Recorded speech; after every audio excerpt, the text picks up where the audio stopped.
We are back for another episode of Welcome to the Medins, which I know I've had guests on recently, but now it's starting to feel like anytime I'm stepping behind the camera, just me, it's like Welcome to the Medins / Welcome to the Sean Show. Welcome to the Medins / Sean Show.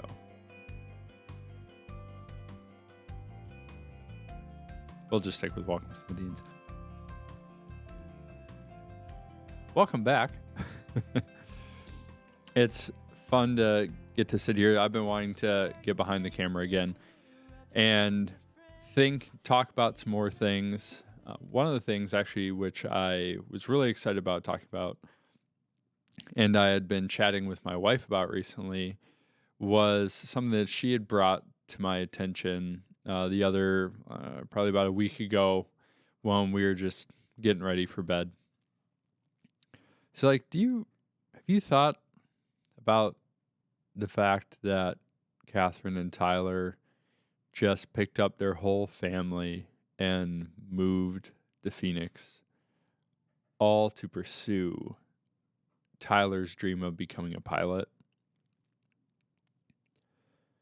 And I hadn't really thought about it in this way of thinking about the commitment that my sister Catherine stepped into in giving up everything comfortable and familiar and, I don't know, just maybe easy to kind of think about that way, of being directly around family, directly around babysitters, directly within reach of all the resources that she has and being here physically and close to us.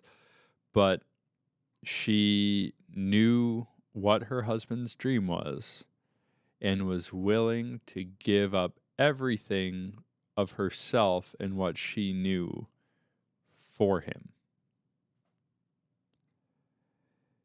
And I don't know why I hadn't necessarily thought about it to that intensity of feeling for what my sister had done and what she is doing every day. But it's really inspiring to think of with how Catherine has done that. Like, Catherine, before Tyler, was decently successful lead singer of a band. She was, doing really well at helping out her church and stuff. And just, honestly, between me and Catherine, I think had Catherine fully stepped into maybe the business world, she would probably have several titles above me if I was still in the corporate world and she was in the corporate world, because she's just so much smarter and more talented in so many different areas that executives would tend to want to be able to have access to for skills. But she became a full-time stay-at-home mom while also helping to provide some finances through part-time work, working for High Point while living in Phoenix.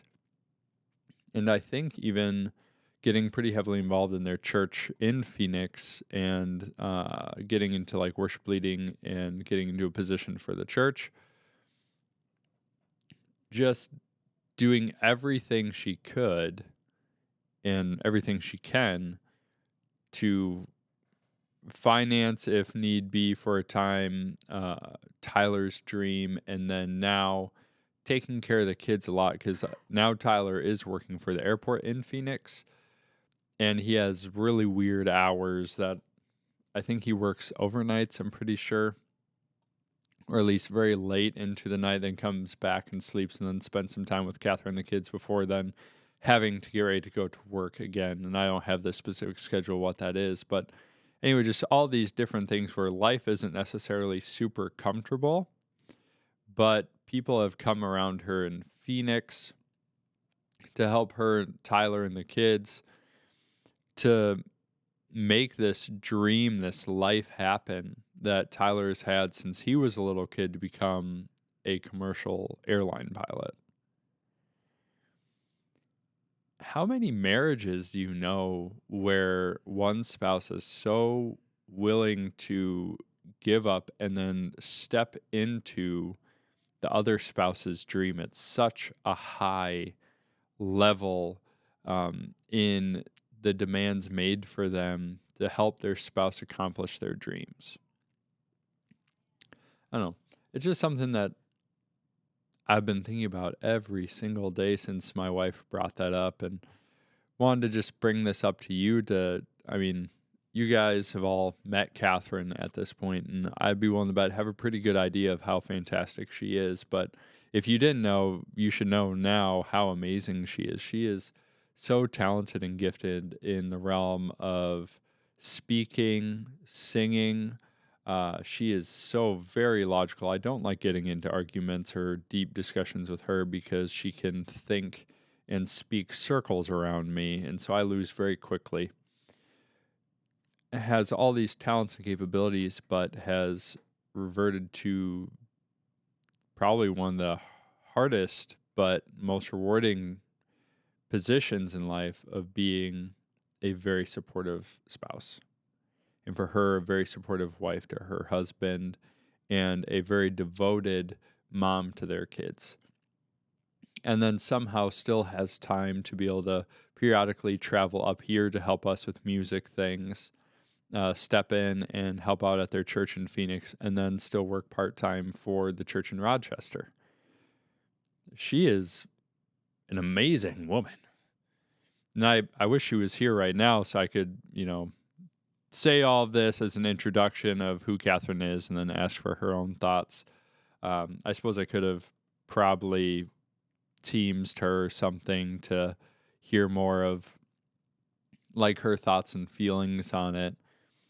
But for someone like Catherine, that's just incredibly inspirational. I hope to everyone to think of that. I don't know. I don't have many other fancy words like Catherine would probably have, but that devotion to accomplishing her spouse's dream. And I realize probably at this point, if I haven't already, could just reiterate everything I've already said in multiple different ways to try and get that point through. But I just love that, Catherine. I love you for that. I have a lot of respect and admiration for everything that you've done. We miss you a lot back here in Minnesota. Michaela, the kids, and I are very excited to get to see you in a couple of months again when we do our big road trip down there. But for now, just thank you so much for the example that you set as an amazing wife and mom for women everywhere.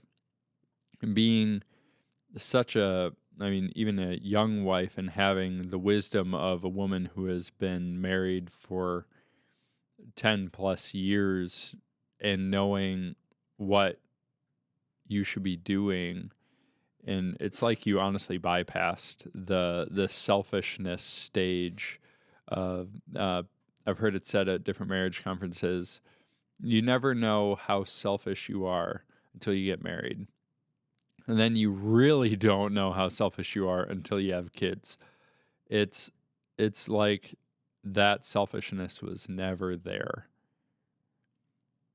It's just so incredible. Catherine stands out as a woman above women for everything that she has done and is doing every day to help her husband become the man that he sees himself, that she sees in him, and that he has dreamed to be.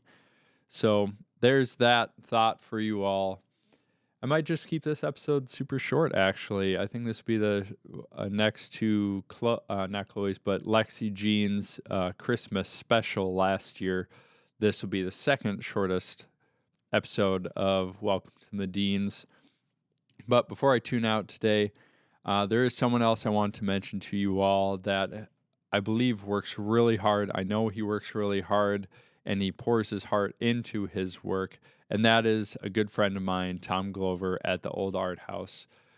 You all have heard me say it before, and I'm going to keep saying it. I love his work, especially his Formula One paintings, which you can see right over here. He sent me 2 more. I have yet to get the frames, so we'll hang those up right here. But a great Christmas gift would be some of Tom's artwork. Head on over to www.theoldarthouse.com and pick 1, 2, 3, 10 or more pieces that you would like to be able to add to your own personal collection. A beautiful splash of color to your homes that I think are really intriguing, great conversation starters, as well as just very inspirational for me as an artist myself. I'm not as skilled in the realm of painting as my friend Tom. I can sketch a little something here or there, but not as beautiful as that. If you're looking for a Christmas gift for a family member, friend, or even coworker, head on over to theoldarthouse.com and pick something out for $36 plus a few dollars for shipping. You get a phenomenal piece of work, and the quality of the paper that's on is also great. So it's not just going to be cheap paper. It's going to last you a long time. Frame it, wrap it up. They're going to love it. And if you really feel like treating yourself, you should go over. I'd encourage you to go get one of the McLaren pieces, especially the Monaco stuff. I love that. But head on over there, head over to his Instagram at The Old Art House. Follow him there. You can also like him on Facebook. And then if you want to keep in touch with us and keep up to date on what we're doing, when I have more of my family members on, more friends like Nick, hit subscribe, like our pages, follow us on Instagram, leave us a comment, and even share. That is a big help for spreading the word for Welcome to the Medins. We want to continue to include you in our family. So I will see you next time on Welcome to the Medins.